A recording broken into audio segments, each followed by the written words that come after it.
அஸ்ஸலாமு அலைக்கும். Welcome to Fazila's Islamic world. இன்னைக்கு நம்ம பார்க்க போகிற டாபிக் அன்னை ஆயிஷா ரலியல்லாஹு அன்ஹா அவர்களின் வாழ்க்கை வரலாறு. வாங்க வீடியோக்குள்ள போகலாம். அன்னை ஆயிஷா ரலியல்லாஹு அன்ஹா அவர்கள் எம்பெருமானார் ஸல்லல்லாஹு அலைஹி வஸல்லம் அவர்களின் அருமை மனைவி ஆவார். அந்த அம்மையாரின் தகப்பனாரோ இஸ்லாமிய சரித்திரத்தில் முதல் கலீஃபாவாக நியமனம் பெற்ற ஹசரத் அபூபக்கர். தாயார் பெயர் உம்ருமான். மக்காவில் புகழ்பெற்ற குறைஷி குலத்தை சேர்ந்தவர். அதாவது அன்னை ஆயிஷாவின் பெற்றோர் இருவரும் நபி பெருமானாரின் கோத்திரத்தை சேர்ந்தவர்கள்.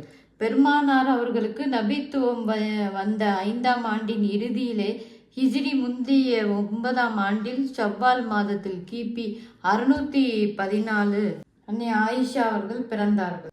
மகள் பிறப்பதற்கு முன்பே ஹஜரத் அபூபக்கர் இஸ்லாத்தில் சேர்ந்து விட்டார். எனவே குழந்தை பிறந்ததிலிருந்தே இஸ்லாமிய வாழ்க்கை முறையில் வளர்ந்து வந்தது.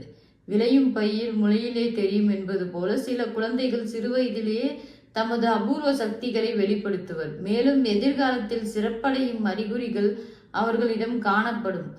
அன்னை ஆயிஷா இத்தகைய அபூர்வ சக்தி உள்ளவராக காணப்பட்டார்.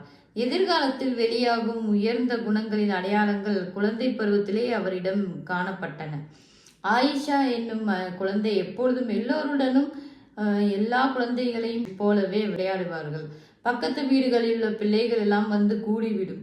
எல்லோரும் சேர்ந்து விளையாடுவார்கள். இவ்வாறு பல குழந்தைகள் பிவி ஆயிஷா விளையாடி கொண்டிருக்கும் பொழுது தமது தோழர் ஹஜ்ரத் அபூபக்கர் வீட்டிற்கு பெருமானார் வருவதுண்டு. அச்சமயம் பிபி ஆயிஷா தமது சட்டி, பானை, பொம்மை போன்ற விளையாட்டு சாமான்களை அவசரமாக மறைத்து வைத்துக் கொள்வார். அவரது தோழிகளும் பெருமானாரை கண்டவுடன் இங்கும் அங்கும் ஓடி ஒளிந்து கொள்வார்கள். குழந்தைகள் தாமே, விளையாட்டு என்பது குழந்தைகளின் இயற்கை அல்லவா? ஆகையால் பெருமானார்கள் குழந்தை விளையாடுவதை கண்டு கோபிக்க மாட்டார்கள். ஓடிப்போன தோழிகளை பெருமானார் அழைத்து எல்லோரும் கூடி விளையாடும்படி கூறுவார்கள். பொம்மை விளையாட்டிலும் சரி. இந்த வீடியோ பிடிச்சிருந்தா லைக் பண்ணுங்க, ஷேர் பண்ணுங்க, மறக்காம சப்ஸ்கிரைப் பண்ணிக்கோங்க. இன்ஷா அல்லாஹ் அடுத்த வீடியோவில் சந்திப்போம். அஸ்ஸலாமு அலைக்கும் வரஹ்மத்துல்லாஹி வபரகாத்துஹு.